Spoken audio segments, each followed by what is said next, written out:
ನಮಸ್ಕಾರ. ಇದು 3.5 ಎಕರೆ ಜಾಗ. ಫಸ್ಟ್ ಕ್ಲಾಸಿಗಿದೆ ಮಾತ್ರ. ರೋಡಿಗೆ ಎಲ್ಲ ಮ್ಯಾಪ್ ರೋಡ್ ಚೆನ್ನಾಗಿದೆ. 3.5 ಎಕರೆ ಜಾಗ. ಒಳ್ಳೆ ತೋಟ ಮಾತ್ರ, ಬಂಗಾರದಂಥ ತೋಟ. ಒಳ್ಳೆ ಫಸ್ಟ್ ಕ್ಲಾಸ್ ಮಣ್ಣು ಮಾತ್ರ. ಮಣ್ಣು ಚೆನ್ನಾಗಿದೆ, ತೋಟನೂ ಚೆನ್ನಾಗಿದೆ. ಒಳ್ಳೆ ಫಸ್ಟ್ ಕ್ಲಾಸಾಗಿದೆ ಜಾಗ ಮಾತ್ರ. ಇದು 3.5 ಎಕರೆ. ಒಂದು ಬೋರು ಡ್ರಿಪ್ ಗಿಪ್ ಎಲ್ಲ ಆಗಿದೆ. ಸೋಲಾರ್ ಫೆನ್ಸಿಂಗ್ ಆಗಿದೆ. ಇಲ್ಲಿ 2 ಸೈಡ್ ರೋಡ್ ಇದೆ. ಅದಕ್ಕೆ ಜಾಗಕ್ಕೆ 2 ಸೈಡ್ ರೋಡ್ ಇದೆ. ಮತ್ತು ಹೈವೇ ರೋಡಿಂದ 2 ಕಿಲೋಮೀಟ್ರ್ ಒಳಗಡೆ ಬರಬೇಕು. 2 ಕಿಲೋಮೀಟ್ರ್ ಒಳಗಡೆ ಬರಬೇಕು. ಫ್ಲ್ಯಾಟ್ ಮಾತ್ರ ಸಕ್ಕತ್ತಾಗಿದೆ. ಇದೇ ರೀತಿಯ ಫ್ಲ್ಯಾಟ್ ಮಾತ್ರ. ನ್ಯಾಷನಲ್ ಹೈವೇಯಿಂದ 2 ಕಿಲೋಮೀಟ್ರ್ ಬರಬೇಕು ಜಾಗಕ್ಕೆ.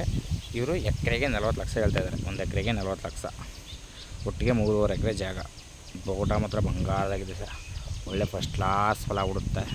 ದೊಡ್ಡ ಮರನೂ ಇದೆ. ದೊಡ್ಡ ಮರ ಬದಲು ಚಿಕ್ಕ ಗಿಡನೂ ಹಾಕ್ಕೊಂಡಿದ್ದಾರೆ. ಚಿಕ್ಕ ಗಿಡ ಹಾಕಿ ಹೆಚ್ಚು ಕಮ್ಮಿ 5 ವರ್ಷ ಆಗಿದೆ. ಇನ್ನೇನು ಫಲಕ್ಕೆ ಬಂದಿದೆ. ಎಕರೆಗೆ 40 ಲಕ್ಷ ಹೇಳ್ತಾರೆ. ಒಂಚೂರು ನಗಸವಲಾಗುತ್ತೆ ಕುಂತ್ಕೊಂಡ್ರೆ ಮಾತ್ರ.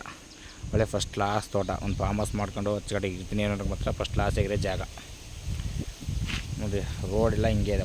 40 ಅಡಿ ರೋಡು ಫಸ್ಟ್ ಕ್ಲಾಸ್ ಆಗಿದೆ. ನ್ಯಾಷನಲ್ ಹೈವೇಯಿಂದ ಡೈರೆಕ್ಟ್ 2 ಕಿಲೋಮೀಟ್ರ್ ಫ್ಲ್ಯಾಟ್ಗೆ.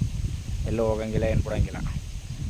ರೋಡ್ ಮಾತ್ರ ಫಸ್ಟ್ ಕ್ಲಾಸ್ ಇದೆ. ಎಲ್ಲ ರೋಡು ಅಂತ ಇನ್ನೊಬ್ರು ಹೋಗ್ಬೇಕು ಹಂಗೆ ಹೋಗೋಂಗಿಲ್ಲ. ಒಳ್ಳೆ ಫಸ್ಟ್ ಕ್ಲಾಸ್ ಆಗಿದೆ ಜಾಗ ಮಾತ್ರ. ನೋಡಿ ಸರ್, ಇಷ್ಟ ಆದರೆ ಕಾಲ್ ಮಾಡಿ, ಲೈಕ್ ಮಾಡಿ. Okay sir, thank you.